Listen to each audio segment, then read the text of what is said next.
India's number 1 varicose veins hospitals ఐబీసీను సంప్రదించండి. మీ నొప్పి లేని ప్రయాణాన్ని ప్రారంభించండి.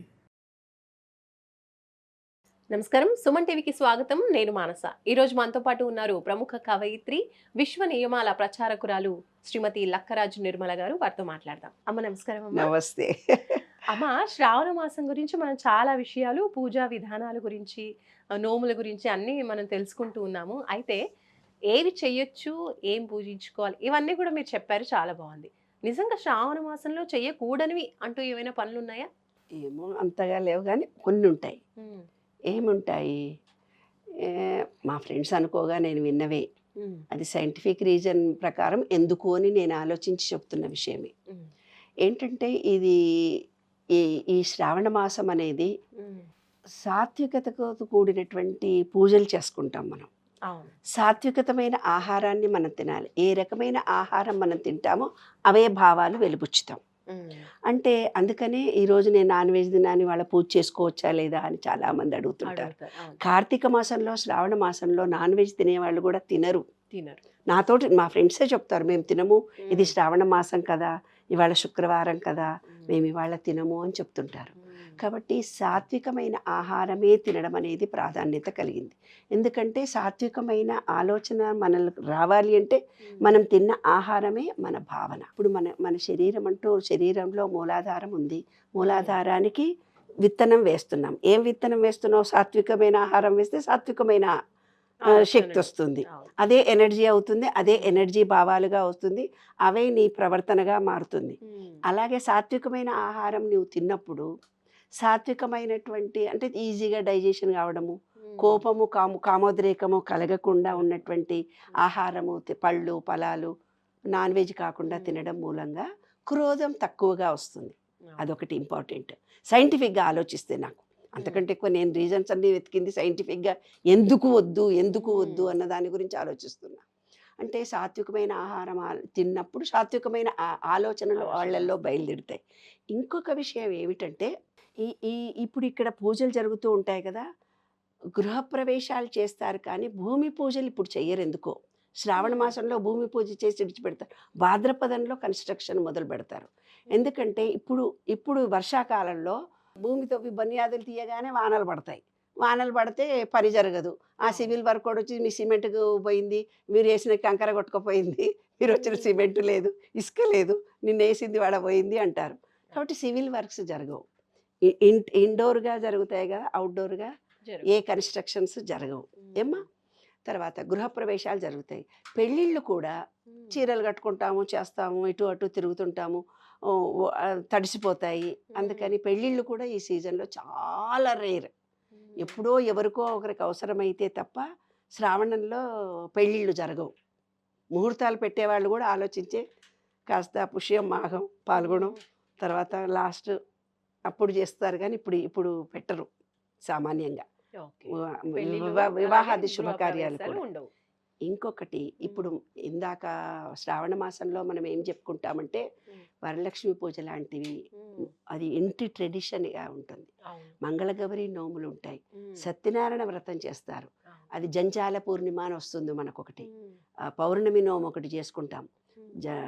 రాఖీ పూర్ణిమ నాన్న, రాఖీ పూర్ణిమ రోజు జంజాలు మార్చుకుంటారు కొందరు. రాఖీ పూర్ణిమ అంటారు, జంజాల పూర్ణిమ అంటారు. అలా చేసుకుంటారు ఏమ్మా. వెంకటేశ్వర స్వామి నోము ఒకటి చేసుకుంటారు. నాగుల చవితిని చేసుకుంటారు. ఇవన్నీ వాళ్ళ వంశం ద్వారా, వాళ్ళ ట్రెడిషన్స్ ద్వారా వచ్చినటువంటి. నేను ఇవన్నీ మన ఆంధ్ర తెలంగాణలో చూసినటువంటివి. నేను నార్త్ వాళ్ళు యూఎస్లో ఉన్నప్పుడు నార్త్ వాళ్ళు కూడా భలే చేస్తారు నాన్న. ఇదే నాగదేవతల పూజ చేస్తారు, ఇలా లక్ష్మీ పూజలు చేస్తారు. వరలక్ష్మి పూజ చేస్తూ ఏం చేస్తారంటే వాళ్ళు బొమ్మల కొలువులు పెట్టుకుంటారు. బొమ్మల కొలువులు పెట్టుకొని అందరినీ పిలుస్తారు. 4 శుక్రవారాలు అందరికీ చీరలు పెడతారు. ఎందుకంటే మా ట్రెడిషన్ ఇది అని అంటారు. ఏదో రూపకంగా పూజలు, వ్రతాలు, నోములు అయితే అన్ని ప్రాంతాల వాళ్ళు జరుగుతాయని. పిల్లలు పుడితే మనం ఏం చేస్తాము, ఉయ్యాల్లో వేసేసి, మగపిల్లగాడు పుడితే కొంచెం హంగామాగా చేసుకుంటారు కదా మన వైపు అంతా. నార్త్లో ఏం చేస్తారు తెలిసిన, మగపిల్లగాడు పుడితే గుర్రాల మీద వాడిని పెట్టుకొని ఊరందరినీ భోజనానికి పిలిచి అందరికీ భోజనాలు పెడతారంట. కొడుకు పుట్టాడు నాకని. అదే మన దగ్గర ఉపనయనం అని చేస్తాం చూడు, అవును. పెళ్లికి ముందు ఉపనయనం అని చేసి ఒక పెళ్ళాం ఉండదు అంతే కదప్ప, మిగతా అవన్నీ ఒడుగు, పెళ్లి ఉపనయనం. ఉపనయనం అని మేళాలు తాళాలు అని. వాళ్ళు ఏం చేస్తారంట, పుట్టిన 5 ఏళ్ల వరకు 5 ఏళ్ల లోపలనే అవి చేస్తారంట. అంటే కింద మీద మీద కింద పడి ఎవరు చెప్పినా ట్రెడిషన్స్ అన్నీ కూడా ఒకే తీరు ఉన్నాయి. కొన్ని మూఢ విశ్వాసాలుగా మూఢనమ్మకాలుగా ఉన్నప్పటికీ దానికి వెనక కొంత శాస్త్రీయత కూడా ఉంది. అందుకనే మనం ఈ పండుగలు ఇన్నాళ్ళ బట్టి ఇలా ఉన్నాయి, ఇంకా నెక్స్ట్ తరాలకి మనకు అందుతున్నాయి అంటే కూడా దీని వెనుక శాస్త్రీయత చాలా బాగా ఉన్నట్టు లెక్క. అయితే ఏ రోజైతే పూజ చేసుకుంటారో ఆ రోజు రాత్రి భార్యాభర్తలు కలవకూడదు. ఇది శాస్త్రం చెప్పినటువంటి అంశం. అంటే వరలక్ష్మి పూజ, వెంకటేశ్వర స్వామి నోము, మంగళ గౌరీ నోము ఏవైతే పూజలు చేశారో ఆ రోజు భార్యాభర్త దూరంగా పడుకోవాలి. అప్పుడు పూర్వకాలంలో ఏం చెప్పారంటే, భర్త పైన పడుకుంటాడు, ఆమె పూజ చేసుకుని చాపేసుకొని కింద పడుకుంటుంది అని చెప్పారు. దేవుడి దగ్గర. ఆంతర్యము రహస్యాలు అన్నీ ఇంతే, అంతకంటే ఎక్కువ ఏమీ ఉండవు నాన్న. ఈ చిన్న చిన్న విషయాలే ఉంటాయి. అమ్మ, ఈ పూజలు వ్రతాలు చేసుకున్న రోజే కాకుండా మిగతా వేరే రోజుల్లో కూడా, అంటే నిత్య జీవితంలో పౌర్ణిమలు, అమావాస్యలు ఇలాంటివి వస్తున్నప్పుడు కూడా కలవకూడదు కొన్ని సందర్భాల్లో అంటూ ఉంటారు. అదెందుకు? అట్లా ఏమీ ఉండదు నాన్న. అమావాస్య రోజు ఏమిటంటే బుద్ధి సరిగ్గా పనిచేయదు. భార్యాభర్తలు ఇద్దరిలో బుద్ధి సరిగ్గా పనిచేయకపోతే ఇద్దరు కూడా గొడవ పడతారు. సెక్స్ పరంగా ఇద్దరు కూడా చీపో చేపో అనుకుంటారు. లేదు అనుకుంటే ఏమవుతుందంటే ఆ రోజు ఒకవేళ భార్యాభర్తలు ఇద్దరు కలిస్తే కనుక బుద్ధి లేని పిల్లలు పుడతారు అని, తర్వాత బుద్ధి పని చేయకుండా ఉండడం, అంగవికలరు పుట్టడం కానీ, బుద్ధి లేని పిల్లలు పుట్టడం కానీ, డిస్టర్బ్డ్గా ఉండే పిల్లలు పుడతారనేది శాస్త్రం చెప్తోంది. అందుకని అమావాస్య రోజు భార్యాభర్తలు కలవకూడదు అని అన్నారు అంతే. పౌర్ణమి రోజు కలవడం అనేది చాలా శాస్త్రోక్తం. పౌర్ణమి చాలా ఆనందకరమైన రోజు. సినిమాలో చూస్తుంటాం కదే బాబు, అక్కడ చంద్రుడు వస్తుంటాడు, ఇక్కడ డ్యూయట్స్ పడుతుంటాడు.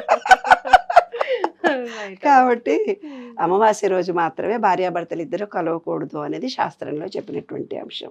డిజేబుల్డ్ వాళ్ళు పుడతారు, అంగవికలరు పుడతారు, బుద్ధి లేకుండా పుడతారు, డిస్టర్బ్డ్ మైండ్తో పుడతారు, చెప్పిన మాట వినరు, మొండి వాళ్ళు తయారవుతారు. ఎప్పుడైనా నెక్స్ట్ జనరేషన్ బాగుండాలనే కోరికలతో వాళ్ళు కొన్ని కండిషన్స్ పెట్టారు అంతే నాన్న, అంతకంటే. ధన్యవాదాలు. నమస్తే. చూసారు కదండి, శ్రావణ మాసంలో చేయకూడని పనులు ముఖ్యంగా మనకి ఏంటి అనేది తెలియజేశారు. అలాగే శ్రావణ మాసమే కాకుండా మిగతా మాసాల్లో కూడా ఒక నియమం అనేది భార్యాభర్తలు పాటించవలసింది కూడా అమ్మ మనకు తెలియజేశారు. కాబట్టి నెక్స్ట్ జనరేషన్స్ మీ పిల్లలు బాగుండాలంటే కనుక ఈ నియమాన్ని కూడా మీరు తప్పకుండా మనసులో పెట్టుకోండి. చూస్తూనే ఉండండి సుమన్ టీవీ. నమస్తే.